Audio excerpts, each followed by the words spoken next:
Imagine, for a moment, standing at the edge of the earthly realm. Before you, the heavens open, revealing a radiant staircase stretching infinitely upward. The clouds part as if unveiling a hidden truth, and a celestial voice beckons you to ascend. This is the beginning of one of the most mysterious and profound visions ever recorded in early Christian literature, the Apocalypse of Paul. This is no ordinary text.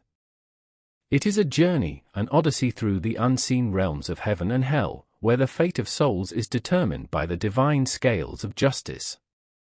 But what does this ancient vision reveal about the afterlife? What lessons were hidden within its pages, meant to guide and warn those who dared to read it? To understand the depth and significance of the Apocalypse of Paul, we must first look back in time to uncover the historical and theological context in which this remarkable work emerged. The Apocalypse of Paul is a shining example of apocalyptic literature, a genre that thrived in early Christianity and other religious traditions. But what exactly is apocalyptic literature? The term apocalypse comes from the Greek word apokalypsis, meaning unveiling or the revelation. These texts were crafted not as mere entertainment but as profound spiritual messages delivered through symbolic visions, divine encounters, and moral allegories. During the first centuries of Christianity, believers faced immense challenges. They lived in a world marked by persecution, uncertainty, and the constant struggle to define their faith in a hostile environment. Apocalyptic writings, like the Apocalypse of Paul, emerged as beacons of hope. They promised divine justice in an unjust world, a final reckoning where the righteous would be rewarded, and the wicked would face their ultimate judgment. The Apocalypse of Paul stands out among these texts because of its vivid and detailed depictions of both heavenly bliss and infernal torment. Its message was not just about the afterlife, but about the choices we make in the here and now. This extraordinary work came to us through a series of discoveries and translations. Fragments of the text were uncovered in the Nag Hammadi Library, a collection of early Christian and Gnostic writings found in Egypt in 1945. Additional versions surfaced in medieval manuscripts, showing how this vision was cherished and preserved through the centuries. Each version, though slightly different, carries the same central theme: the eternal consequences of human actions. But why did this text resonate so deeply? Perhaps it is because it speaks to universal questions. What happens after we die? How will we be judged? And what does it mean to live a life that pleases the divine? At its core, the Apocalypse of Paul is more than a vision, it is a moral and spiritual guide. It uses vivid imagery and allegorical storytelling to teach its audience about the nature of sin, virtue, and redemption. The journey begins with Paul, guided by angels, ascending through the celestial realms. Each level of heaven reveals the rewards awaiting the righteous, a luminous city of light, angelic choirs singing hymns of praise, and the unending joy of divine presence. These scenes are not just descriptions, they are invitations to reflect on what it means to live a life aligned with divine will. But the vision does not end in the glory of heaven. Paul is also shown the horrors of hell, a realm of darkness and despair where sinners face the consequences of their earthly deeds. Here, the punishments are as specific as the sins themselves: the greedy grasp at burning coins, the liars are ensnared by their own words, and the violent suffer the torments they inflicted on others. Through these stark contrasts, the text delivers a powerful message: every action has eternal significance. The choices we make in life ripple into eternity, shaping our ultimate destiny. Yet, the Apocalypse of Paul is not a work of despair. It is a text of hope and redemption. It reminds us that while divine justice is absolute, divine mercy is ever present. The vision urges us to turn away from sin, to seek forgiveness, and to strive for a life of virtue and compassion. For the early Christian communities, this text was not merely a story to be read, but a mirror held up to their souls. It challenged them to consider their actions, their beliefs, and their relationship with the divine. And for us today, it continues to pose the same questions: what path are we walking? And where will it lead us in the end? As we embark on this journey through the realms of heaven and hell, let us keep these questions in mind. What truths will we uncover in this ancient vision? And how might they illuminate the path we tread in our own lives? The Apocalypse of Paul begins with an awe-inspiring account of the apostle's mystical ascent into the heavens. Paul, the devoted servant of God, is suddenly taken up by angels, his mortal body seemingly transcending the earthly realm. These angelic guides, radiant and full of divine authority, act as intermediaries between Paul and the celestial wonders he is about to witness. They assure him that his journey is divinely ordained and that he has been chosen to see the mysteries of the afterlife so that he might reveal them to humankind. Paul's journey begins with an ascent to the third heaven, a term laden with theological significance. In early Christian thought, the heavens were often understood as a series of layered realms, each one closer to the ultimate presence of God. The third heaven, in particular, was considered a place of extraordinary holiness and beauty, reserved for the most righteous souls and the highest angelic beings. Paul's mention of this realm in his earlier epistles underscores its importance as a site of divine revelation. It is here that Paul's spiritual journey truly begins, as he crosses the threshold into the heavenly realms. As Paul ascends further, he is guided through a series of celestial levels, each more wondrous than the last. The text describes these realms in vivid detail, offering a glimpse into a cosmology that intertwines the moral and the metaphysical. The first realm Paul encounters is filled with angelic beings whose voices blend into a harmonious symphony of praise. Their hymns are not merely songs but expressions of the divine order, resonating with a purity that reflects their proximity to God. This realm, Paul learns, is the dwelling place of those who lived lives of steadfast faith and unwavering devotion.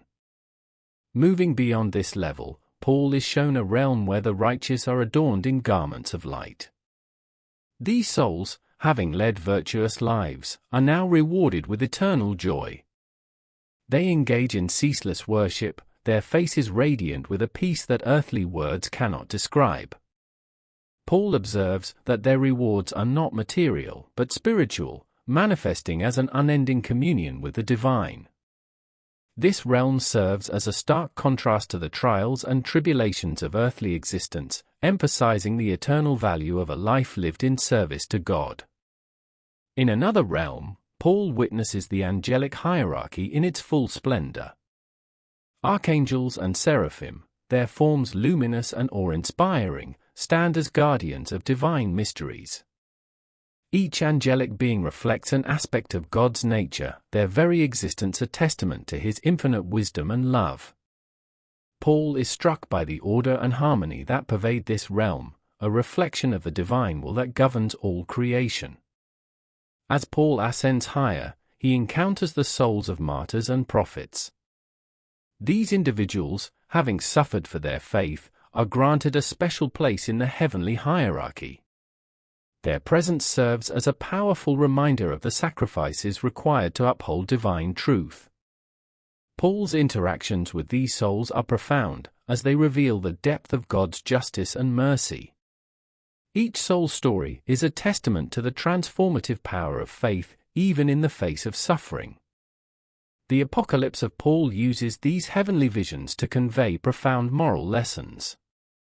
The rewards of the virtuous are depicted not as earthly treasures but as eternal communion with God. This emphasis on spiritual rather than material rewards aligns closely with the teachings of Jesus, who often spoke of storing up treasures in heaven rather than on earth. Paul's vision reinforces the idea that true fulfillment comes from aligning one's life with divine will.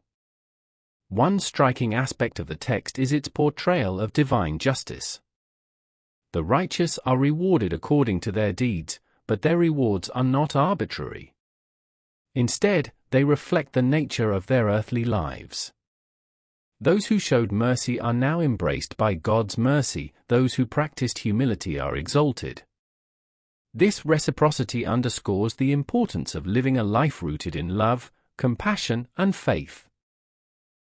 However, the Apocalypse of Paul also introduces elements that differ from mainstream Christian teachings. For instance, the detailed descriptions of the heavenly realms suggest a more structured and hierarchical afterlife than is typically emphasized in canonical texts. This hierarchical view serves to illustrate the varied ways in which individuals can reflect God's glory, each according to their unique calling and faithfulness. Paul's journey through the heavens is not merely a spectacle, but a call to action. The text invites readers to reflect on their own lives and consider the eternal consequences of their choices.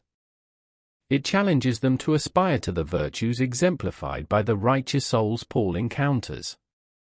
By presenting a vivid and detailed vision of the afterlife, the Apocalypse of Paul seeks to inspire its audience to live in a manner worthy of the heavenly rewards it describes. As Paul continues his divine journey, the heavenly realms gradually fade into the background, replaced by a foreboding darkness. Guided by angelic beings, Paul is drawn downward, descending into the underworld, a place of unspeakable suffering and torment.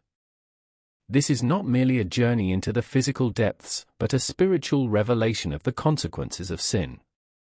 Here, in the terrifying abyss, the moral fabric of the universe is laid bare. Paul's descent is marked by the growing intensity of the cries that rise from below. These are not ordinary sounds, but the anguished wails of souls enduring divine punishment. The angels explain that this is the realm of judgment, where those who have turned away from the path of righteousness face the consequences of their earthly actions. As Paul reaches the first level of the underworld, he witnesses the punishments of the deceitful. These are the souls of liars, fraudsters, and those who manipulated others for personal gain. They are bound in chains of fire, their tongues scorched by an unquenchable flame. The angels reveal that their torment symbolizes the destructive power of lies, which corrupt trust and unravel the bonds of community. Paul's journey takes him deeper, where he encounters the envious. These souls are immersed in freezing waters, their bodies shivering and breaking under the relentless cold.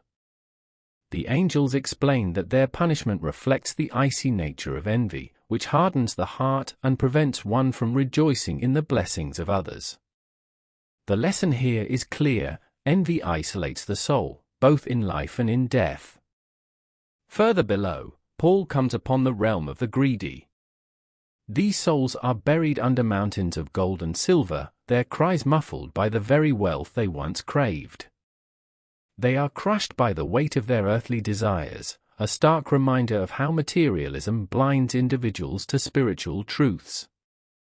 The angels emphasize that greed not only consumes the individual but also robs others of fairness and justice. In another region, Paul observes the wrathful. These souls are locked in endless combat, striking and wounding each other without reprieve.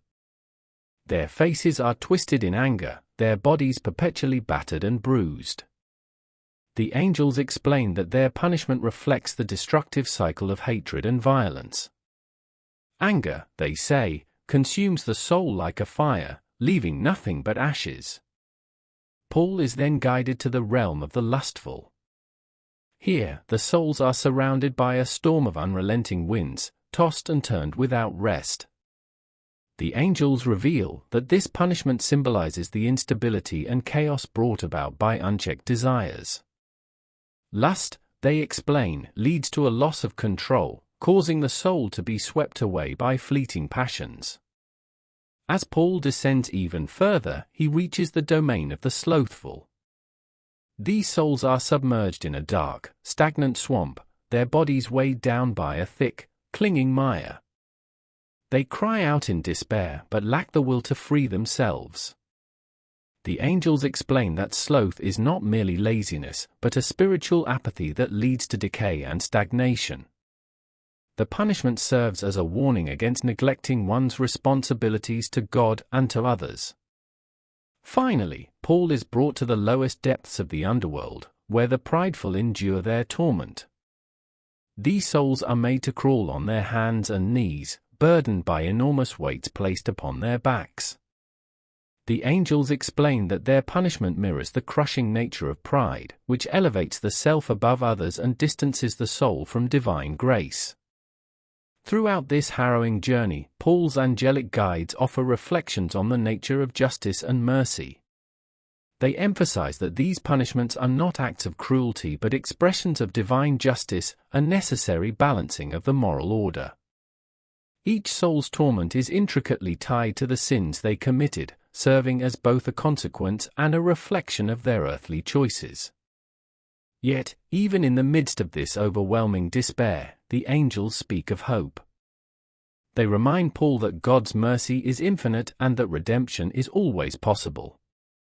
The punishments are not eternal for all. Some souls may be purified through their suffering, eventually ascending to the heavenly realms. This duality, justice tempered by mercy, reveals the profound moral framework of the vision. It serves as a reminder that while sin has consequences, repentance and transformation are always within reach. As Paul prepares to leave the underworld, he is struck by the magnitude of what he has witnessed. The sights and sounds of hell are etched into his memory, a vivid testament to the gravity of human choices. The journey serves not only as a warning but also as a call to action, to live a life of righteousness, to seek forgiveness, and to extend compassion to others. With the guidance of the angels, Paul ascends once more, carrying with him the lessons of the underworld. The descent into hell is not merely a vision of punishment but a profound exploration of the moral order, a reflection on the consequences of sin, and a testament to the enduring power of divine mercy. The Apocalypse of Paul is an intricate tapestry woven with the threads of moral accountability, a theme central to early Christian eschatology. The text vividly portrays a world where every action, no matter how minute, carries eternal consequences. This notion of divine justice reflects the early Christian belief that earthly deeds directly influence one's fate in the afterlife. The journey of Paul, guided by angelic beings, unveils a cosmic system of judgment where the righteous are rewarded and the wicked are punished. This system is not arbitrary but meticulously fair, aligning with the early Christian understanding of a just God who sees and remembers all. For the early believers, the text's detailed accounts of heavenly rewards and hellish punishments served as both a warning and an inspiration, urging them to live virtuous lives in accordance with divine laws. What makes the Apocalypse of Paul particularly compelling is its granular attention to the nuances of sin and virtue. The text categorizes sins, assigning each a specific punishment that mirrors the nature of the offense. This specificity underscores the importance of personal responsibility and ethical behavior. It sends a clear message: nothing escapes divine scrutiny. Such vivid depictions of judgment would have resonated deeply with early Christian communities, many of whom faced persecution and sought reassurance in the ultimate triumph of divine justice. Moreover, the text's portrayal of judgment aligns closely with early Christian eschatological beliefs. The concept of the Day of Judgment, a time when all souls would be called to account, is central to Christian theology. In the Apocalypse of Paul, this judgment is not merely a distant event but an ongoing process, where the actions of individuals continually shape their eternal destiny. This dynamic view of judgment reflects a broader theological understanding that emphasized the immediacy of moral accountability. The vision as a moral compass. The Apocalypse of Paul serves as a moral compass, guiding believers toward a life of righteousness. Its vivid imagery and moral dichotomies, the stark contrasts between heavenly bliss and infernal torment, are not merely descriptive but prescriptive. The text was intended to provoke self-reflection and inspire a profound commitment to virtuous living. At its core, the Apocalypse of Paul is a didactic text. Its purpose is to educate and admonish, using the powerful tool of narrative to instill moral lessons. By detailing the rewards of the righteous and the punishment of the wicked, the text provides a clear framework for ethical behavior. It emphasizes virtues such as humility, charity, and faithfulness while condemning vices like greed, pride, and deceit. In this way, it acts as a spiritual mirror, urging readers to examine their own lives and make necessary changes. The text's role as a moral guide is further reinforced by its accessibility. Unlike complex theological treatises, the Apocalypse of Paul employs vivid, relatable imagery that would have been easily understood by a broad audience. This universality ensured its effectiveness as a teaching tool, capable of reaching both learned scholars and ordinary believers. The text's ability to communicate profound theological truths in an engaging and memorable way contributed to its enduring influence. The Apocalypse of Paul is far more than a relic of early Christian literature. It is a profound exploration of morality, justice, and the human spirit's yearning for the divine. Its vivid depictions of the afterlife, both the glories of heaven and the torments of hell, challenge us to reflect on the consequences of our actions and the eternal significance of our choices. As we delve into its timeless themes of accountability, redemption, and hope, we are reminded of the enduring power of stories to shape beliefs and inspire transformation.